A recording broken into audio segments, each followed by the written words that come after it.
Welcome back to the Sports Source. This segment brought to you by Parkside Cabin Rentals. No one boasts more cabin options in the Smokies than these guys, and right now they've got a new one for you. It's called City Bear. It is completely renovated, 4 beds, 3 baths. It's right in the middle of downtown Gatlinburg, which is rare for a cabin right there in Gatlinburg. By the way, free parking in downtown Gatlinburg when you get this one. A private outdoor living area with this as well. Visit them online. Go to parksidecabinrentals.com, search City Bear. Look for this rare opportunity and book it as soon as possible. It is going to fill up quick, I promise you. Parkside Cabin Rentals. All right, back with Bob Hodge and Justin Hamilton. Gentlemen, I want to talk about the job that Josh Heupel has done. Justin, you've been a coach at a Power 5 school. To look at a program that has lost 37 bodies, has an NCAA cloud hanging over it, was 3-7 the year before you come in there, and then a year and a half later, you're sitting in the top 10. You've got 3 wins over top 25 teams already. You got game day in town twice, CBS in town. Talk to me a little bit, coach to coach, what you're seeing with Josh Heupel and the job he's done so far. The head coaches at the Power 5 level of football, they don't get these jobs because the previous staff or previous team was doing a good job, or they step into a situation where they were so good their head coach got hired by another school and they've got to continue that. It's really difficult on either end of that spectrum to continue with the culture, to add your own spice to it, or to completely, in this case, rebuild it. And I think it speaks to the players that stayed at Tennessee were hungry. They were hungry for what they got. They were hungry for a leader that they believed in and they could buy into. Obviously, they landed a quarterback. That was huge in this whole deal, but it's been from an outsider who rarely got to watch Tennessee last year to now moving in Knoxville and starting to pay closer attention to Tennessee football. It's unbelievable. You can see it from afar, but up close it's just as impressive. He spoke yesterday about having an energy in the program that is rare to get going, where everything's kind of firing at the same time. As a coach, do you know what he's talking about there when he's saying that overall energy inside a program? Absolutely. I mean, you have 120 kids, young men, on your team, and now more than ever, they have so much individuality within social media, all the things we talk about all the time. And then for them to be able to believe in a person, believe in a staff, believe in a vision, and then to put in the work that it takes and to put that work in and to get those results in the SEC. All of those things, I mean, you need a place like Tennessee where you have some talent, you have some resources, you have the facilities that you need to go and compete in recruiting and bringing people into your program. But then you've got to put all that together, and you've got a fan base, and it's just like any other fan base that expects instant results. And it's really difficult to accomplish that, and to have done it and now to sustain it has been extremely impressive. Bob, he's far ahead of where I was thinking. 8-4 this year. I thought people who were saying 5-0 at this point were nuts.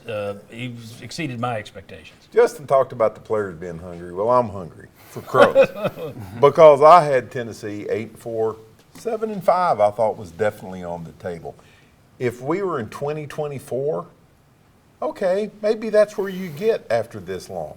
But to take what he had and to get them here this quickly, no, not in my wildest dreams. If you'd have told me before the season, bet 5-0 or 3-2, I'm 3-2 with everything I own.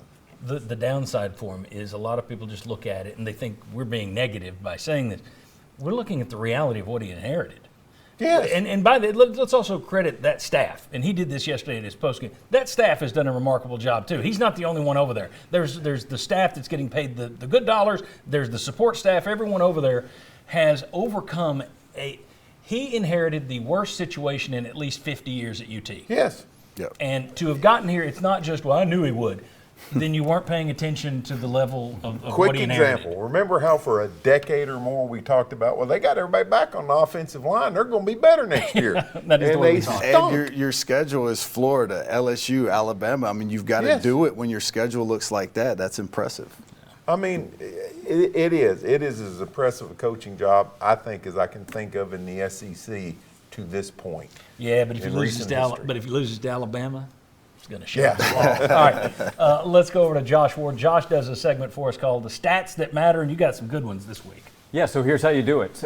We could say just outscore Alabama, that's how you beat Alabama. Well, we can be more specific than that as we look at these numbers, the magic number of what Tennessee needs to do. And we talk about what Josh Heupel has been able to do. Well, it's by scoring points. Tennessee is 12-2 with Josh Heupel as the head coach when scoring 30 or more points. If they don't get to 30, well, Tennessee is 0-4 when scoring fewer than 30 points. And that goes back to UCF as well, 0-7 when not getting to 30. So you need to get to at least 30, and we have reasons on the other side that will back that up. Alabama, when allowing fewer than 30 points, 39-0. You combine those two, I recommend getting to at least 30. Well, what kind of shot does Tennessee have if they get to 30 or more? Alabama 4-4 when they've allowed 30 or more points the last 4 years. You put those numbers together, that's 500 on Alabama's side. That is not up to Nick Saban's standard. And Tennessee's ability to score points, if you get to 30 plus, you have a real shot against Alabama this upcoming week. Now we look at the next numbers. How do you get there? One reason Tennessee's better offensively than a year ago is because last year Tennessee was middle of the pack in the SEC in red zone scoring. This year, so far, 28 for 28 scoring in the red zone and 78.5% scoring touchdowns. That's significantly better than a year ago. On Alabama's side, they're good defensively in the red zone, as you see in these numbers, and Alabama offensively, they can score. We'll see about their quarterback situation. But Tennessee offensively, if they get to 30 or more points, they have a real shot against Alabama. And John, if they continue to be as good as they have in the red zone, they're going to have a real shot to get to 30 plus against Nick Saban's team. Very good, Josh. That 30-point thing was pretty interesting. 39-0 the last 4 years when they don't allow 30, 4-4 when they do. We've seen Ole Miss give Alabama trouble when they score on them. We've seen Texas A&M give them trouble.